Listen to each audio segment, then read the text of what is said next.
প্ৰতি টুকুৰা অসমীয়াৰ মাটি সন্দেহযুক্ত বাংলাদেশীৰ পৰা মুক্ত কৰিম আমি থমকি নৰো শৰীৰত এক বিন্দু তেজ থকালৈকে আমি সকলোৱে যুঁজিম আৰু কোনেও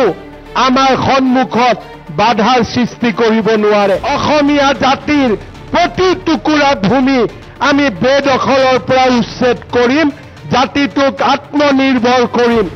আৰু এই জাতিটোক আমি ভাৰতৰ 5খন সৰ্বশ্ৰেষ্ঠ ৰাজ্যৰ ভিতৰত এখন কৰি আমি নিৰ্মাণ কৰিম আৰু কঠোৰ হ'ব উচ্ছেদ অভিযান কোনোবাই যদি ভাবিছে এটা দুটা উচ্ছেদত আমি থমকি ৰম কাৰোবাৰ ৰঙা চকুক ভয় কৰিম তেতিয়াহ'লে শুনক অসম আন্দোলনৰ 900 গৰাকী শ্বহীদৰ মৃত্যুৰ হিচাপ নোলোৱালৈকে শান্ত নহওঁ আমি ক'লে মুখ্যমন্ত্ৰীয়ে আমি থমকি নৰওঁ অসমীয়া জাতি আৰু পুনৰ থমকি নৰয় আমিও শিকিলো আমিও বুজিলো আৰু কেনেকৈ যুঁজত জিকিব লাগে তাৰ বিষয়ে আমিও আমাৰ জ্ঞান আহৰণ কৰিলো কোনোবাই যদি ভাবিছে যে দুই এটা গৰু খুঁটিৰ ওপৰত বাতৰি লিখিলে হিমন্ত বিশ্ব শৰ্মা কৰবাত আত্মসমৰ্পণ কৰিব সেয়া আপোনালোকে কেতিয়াও চিন্তা নকৰিব অসমৰ 29 লাখ বিঘা মাটি আজি বেদখলকাৰী সন্দেহযুক্ত ব্যক্তি অবৈধ বাংলাদেশীৰ দখলত আমি মাত্ৰ অকণমান মাটি বেদখলৰ পৰা মুক্ত কৰিব পাৰিছো আমাৰ লক্ষ্য এতিয়াও বহু দূৰত আমাৰ অধিকাৰ এৰি দিয়াৰ প্ৰশ্ন নুঠে আমি কাম কৰিম কপালৰ ঘাম মাটিত পেলাই অসমীয়াইক আমি শস্য শ্যামলা কৰি গঢ়ি তুলি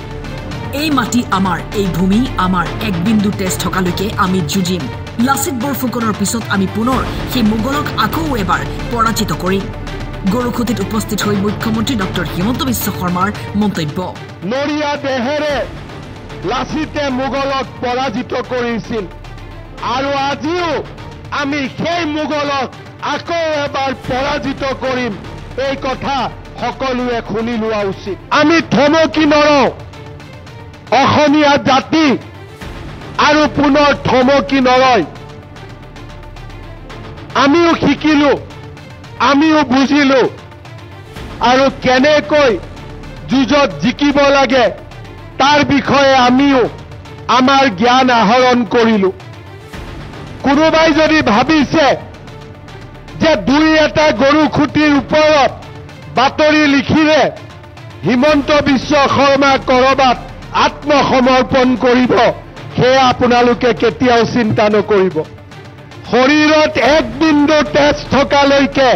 আমি সকলোৱে যুঁজিম আৰু কোনেও আমাৰ সন্মুখত বাধাৰ সৃষ্টি কৰিব নোৱাৰে ব্যুৰো ৰিপৰ্ট টাইম 8 আমাৰ অধিকাৰ এৰি দিয়াৰ প্ৰশ্ন নুঠে আমি কাম কৰিম কপালৰ ঘাম মাটিত পেলাই অসমীয়াইক আমি শস্য শ্যামলা কৰি গঢ়ি তুলিম